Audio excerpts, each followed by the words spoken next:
गरीब ससुराल में समोसे लाई अमीर सहेलियां। मानसी, तारा और सेजल बचपन की सहेलियां होती हैं। तीनों बचपन से ही बेस्ट फ्रेंड्स होती हैं।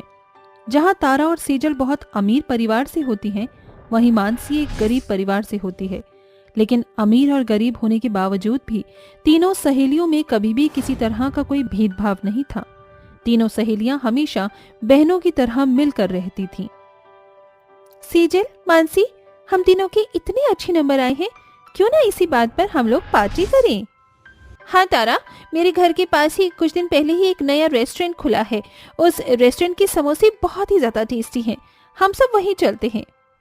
जिसके बाद तारा, सेजल और मानसी तीनों तारा की कार में बैठकर रेस्टोरेंट जाते हैं और वहां समोसे का ऑर्डर दे देते हैं।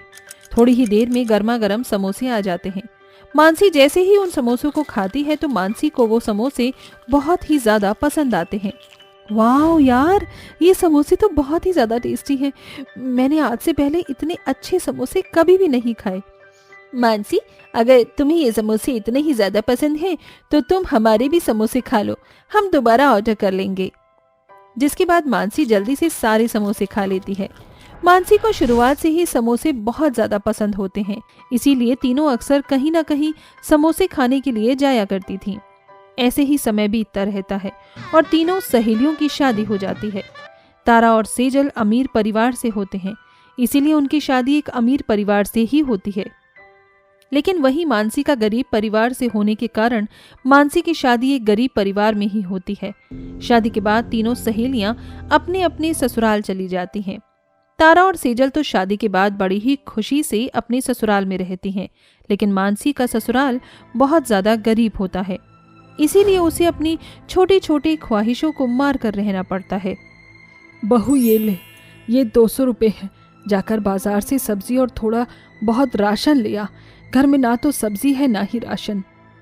लेकिन माँ जी, 200 रुपये में सब्जी और राशन कैसे आ पाएगा? आप तो जानती है ना, आजकल महंगाई कितनी ज्यादा बढ़ गई है। हाँ बहू, मैं जानती हूँ, लेकिन तू भी जानती है ना कि राकेश की कमाई कितनी कम है। उसकी कमाई हमारे खर्चों के लिए बहुत ही ज़्यादा कम पड़ती है। घर में सिर्फ ये 200 रुपये ही थे।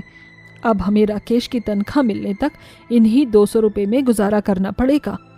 मानसी का पति राकेश अपने सेठ के खेतों में काम किया करता था, जिसकी उसे बहुत ही कम तनख्वाह मिलती थी, जिससे घर को चलाना बहुत ही मुश्किल था। लेकिन फिर भी मानसी अपने घर को कम पैसों में चलाया करती थी। मानसी अपनी सास मनोरमा से 200 रुपये लेकर सब्जी लेने के लिए चली जाती है। तभी रास्ते में मानसी को एक हलवाई की दुकान दिखाई देती है, जिसमें हलवाई गर्मा गर्म समोसे बेच रहा होता है। गर्मा गर्म समोसे की खुशबू से मानसी का मन बहकने लग जाता है। अरे वाह, कितनी अच्छी खुशबू आ रही है। मन तो कर रहा है कि समोसे लेकर खा लूं, लेकिन अगर मैंने समोसे खाए तो राशन और सब्जी के लिए पैसे कम पड़ जाएंगे। वैसे ही माँ जी ने इतने कम पैसे दिए हैं, काश मैं भी समोसे खा पाती। मानसी अपने मन को मारकर चुपचाप वहां से चली जाती है। ऐसे ही समय बीतता रहता है। मानसी की दोनों सहेलियां तारा और मानसी से मिलने का प्लान बनाती हैं।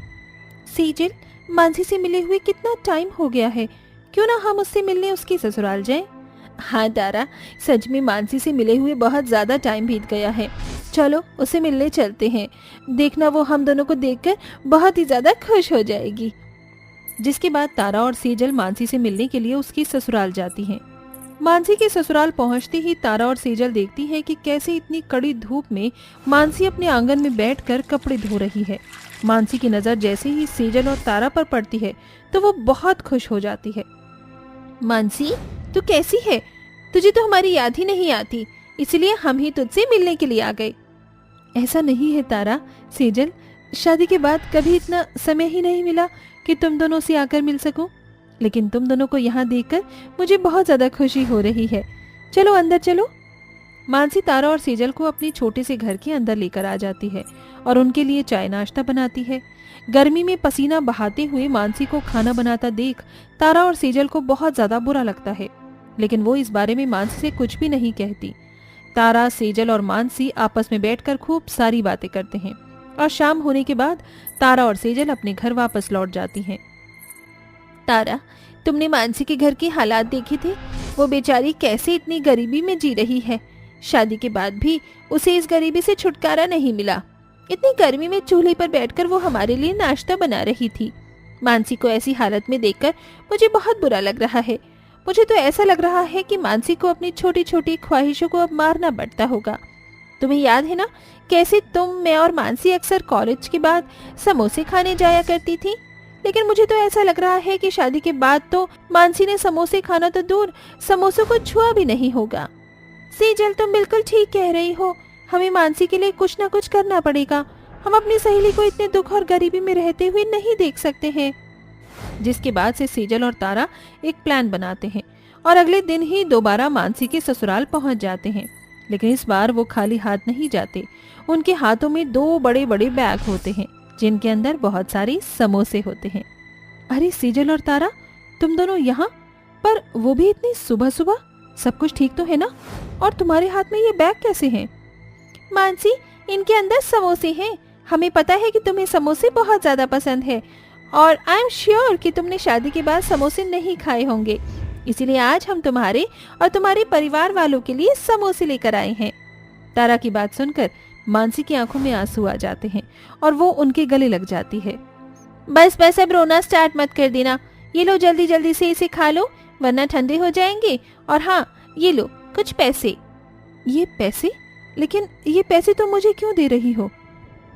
तारा, हम तुम्हें बचपन से जानते हैं कि तुम्हें खाना बनाना कितना अच्छा लगता है और तुम खाना भी बहुत अच्छा बनाती हो। हमने सोचा कि अगर तुम इतना अच्छा खाना बनाती हो तो समोसे कितना अच्छे बनाओगी, इसीलिए आपसे तुम अपने हाथों से समोसे बनाकर बेचोगी। देखना, जो भी कुछ तुम्हारे हाथ के समोसे खाएंगे वो कहीं और समोसे खाने के लिए नहीं जाएंगे, इसीलिए इन पैसों से तुम अपना समोसे का बिजनेस स्टार्ट करो। लेकिन ये पैसे मैं तुम लोगों से कैसे ले सकती हूँ? पहले ही तुम लोगों ने मेरे लिए बहुत कुछ किया है, मैं ये पैसे नहीं ले सकती। अगर तुमने पैसे नहीं लिए तो हम यही समझेंगे कि तुम हमें अपना दोस्त नहीं मानती हो। अरे पगली, एक दोस्त दोस्त के काम नहीं आएगा तो कौन आएगा? चुपचाप से पैसे रखो, ठीक है? सेजल और तारा की जबरदस्ती करने पर मानसी वो पैसे रखने पड़ते हैं, जिसके बाद अगले ही दिन मानसी समोसे बनाकर बाहर ले जाकर बेचने लगती है। सब लोगों को मानसी के हाथ के समोसे बहुत ही ज्यादा पसंद आते हैं। सिर्फ कुछ ही दिनों में मानसी समोसे वाली के नाम से फेमस हो जाती है और देखते ही देखते कुछ महीनों के अंदर मानसी एक ठेले से एक होटल खोल लेती है, जिससे मानसी के घर की सारी परेशानियां खत्म हो जाती है। अब अक्सर सेजल और तारा मानसी के होटल पर ही समोसे खाने के लिए जाया करती थीं। अब तीनों सहेलियां मिलकर पहले की तरह ही समोसे खाते हैं और खुशी खुशी रहती हैं। के गर्भवती होने की बात से अनिल बहुत खुश होता है। 9 महीने बाद ममता एक बेटी को जन्म देकर मर जाती है, मगर जाते जाते वो उस बच्ची को काजल नाम देकर अनिल को अपनी बेटी की जिम्मेदारी का वादा लेकर चली जाती है और अनिल कामिनी से दूसरी शादी कर लेता है। लाइए, बच्ची को मुझे दे दीजिए। कामिनी, काजल मेरी ममता की आखिरी निशानी है। तुम इसके साथ कोई सौतेलापन तो नहीं करोगी ना? अजी, यशोदा भी तो कृष्ण की असली माँ नहीं थी, उसे जन्म देवकी ने दिया था, मगर नाम तो यशोदा का ही लिया जाता है। भले ही मैंने काजल को अपनी कोख से जन्म नहीं दिया, मगर आज से ये मेरी बेटी है और मैं इसकी माँ हूँ। कामिनी ने अपनी चिकनी चुपड़ी बातों से पूरी तरह से अनिल को अच्छे होने का यकीन दिला दिया था, मगर अनिल के पीठ पीछे वो बेचारी बच्ची को रोता बिलखता भूखा छोड़ देती। गुजरते वक्त के साथ कामिनी भी गर्भवती हो जाती है। उसे भी एक बेटी होती है। कामिनी की बेटी बहुत ही गोरी, चिट्टी और सुंदर होती है। अजी, जरा देखिए तो सही, हमारी बेटी कितनी सुंदर है। इसकी शादी में हमें दहेज नहीं देना पड़ेगा। कामिनी अपनी गोरी बेटी का नाम लावण्य रखती है। वो अक्सर काजल के खिलाफ अनिल के मन में जहर भरती, जिसके बाद अनिल ये तक भूल गया कि लावण्य के अलावा उसकी एक बेटी काजल भी है। वो लावण्य के लिए हर दूसरे दिन खिलौने लाया करता। वहीं काजल के पास अपना कहने को कोई भी नहीं था। धीरे धीरे दोनों बच्चियां थोड़ी बड़ी हो जाती हैं। अपने गोरे रंग के कारण लावण्य बहुत ही घमंडी होती है। अरे ओ काली कलौटी, चल साइड हो, मुझे तैयार होने दे। नहीं, पहले मुझे तैयार होने दो, मैं शीशी के सामने पहले आई थी। शीशी को लेकर दोनों के बीच में लड़ाई शुरू हो जाती है। तभी कामिनी वहां आकर काजल को जोरदार थप्पड़ मारकर कहती है, तुझे कितनी बार कहा है ना, अपनी काली शक्ल लेकर मेरी बेटी के आसपास मत भटका कर। लावण्या बेटी, ये ले, मैं तेरे लिए नई क्रीम लाई हूँ, तू इसे लगाना, इससे तू और भी ज्यादा सुंदर और गोरी लगेगी। काजल आंसू भरी आंखों से अपने पिता को देखती है और उसके पास जाती है। पिताजी, पिताजी, आज माँ ने मुझे फिर से मारा। वो बस लावण्या को ही प्यार करती है, वो मेरी माँ नहीं। किस हक से तूने मुझे पिताजी कहा? मैं सिर्फ लावण्या का पिता हूँ, तेरा नहीं। तूने मुझसे मेरी ममता को छीन लिया। तू मनहूस है, मनहूस। अपना काला चेहरा लेकर मेरे सामने से चली जा। अपने पिता की कड़वी बातें सुनकर काजल रोती हुई चली जाती है। इसी फर्क के साथ दोनों बेटियां काजल और लावण्या शादी के लायक हो जाती हैं और अनिल अपनी दोनों काली गोरी बेटियों की शादी के लिए रिश्ते ढूंढने लगता है। काजल, काजल, अरे ओ काजल, कहाँ है तू? जी पिताजी, कहिए। कल तुझे देखने लड़के वाले आ रहे हैं। ये कुछ पैसे ले और अपने लिए कोई साड़ी या सूट ले आना। अनिल काजल को पैसे देकर वहां से चला जाता है। तभी कामिनी काजल से पैसे छीनकर कहती है, हाँ, कोई जरूरत नहीं है नए कपड़ों की। लावण्या के बहुत से पुराने सूट पड़े हैं, उन्हीं में से कोई पहन लेना। हाँ, क्यों नहीं, मेरे उतारे कपड़ों मेरी काली बहन के ही तो काम आने वाले हैं। मैं कोई भी कपड़े एक बार से ज्यादा दोबारा नहीं पहनती, फिर चाहे वो कितने भी महंगे क्यों ना हो। वैसे भी मैं तो सारे कपड़े भिखारियों को देने ही वाली थी। काजल के लिए लावण्या के पुराने कपड़े पहनना कोई नई बात नहीं थी।